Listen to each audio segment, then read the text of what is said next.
પાટણના ઐતિહાસિક સ્થળ રાણી કી વાવ ખાતે ભાજપ દ્વારા સ્વચ્છતા અભિયાનનું આયોજન કરાયું. નગરપાલિકા પ્રમુખે સફાઈ કર્મચારીઓને સુરક્ષા સાધનો વાપરવા કર્યું સૂચન.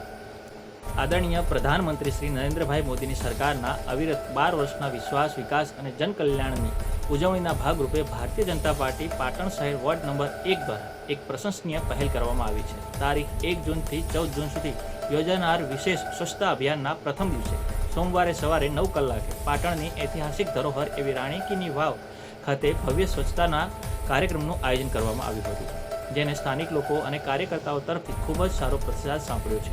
આ એકતા અને સેવાના કાર્યક્રમમાં પાટણ નગરપાલિકાના પ્રમુખ શ્રીમતી ચંદ્રિકાબેન રાવળ, ઉપપ્રમુખ ઉત્કર્ષ પટેલ, કારોબારી ચેરમેન નીલમભાઈ પટેલ અને દંડક મનીષાબેન પ્રજાપતિ ખાસ ઉપસ્થિત રહ્યા હતા.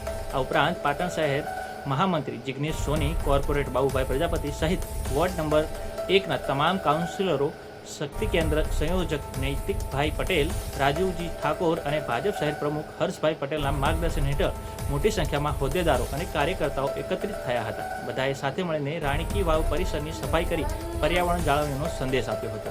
કાર્યક્રમ દરમિયાન નગરપાલિકા પ્રમુખ ચંદ્રિકાબેન રાવળે સ્વચ્છતા આગ્રહી એવા સફાઈ કર્મચારીઓની સુરક્ષા અને સ્વાસ્થ્યની વિશેષ ચિંતા કરી હતી.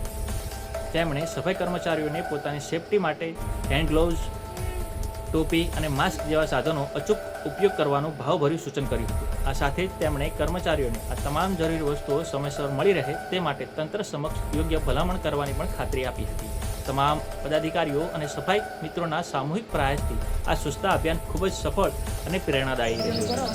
હાથના મોજા તો છે જ આપણી પાસે અને માસ્ક પણ હશે. માસ્ક, ટોપી, હાથના મોજા તમારી સેફટી માટે તમારા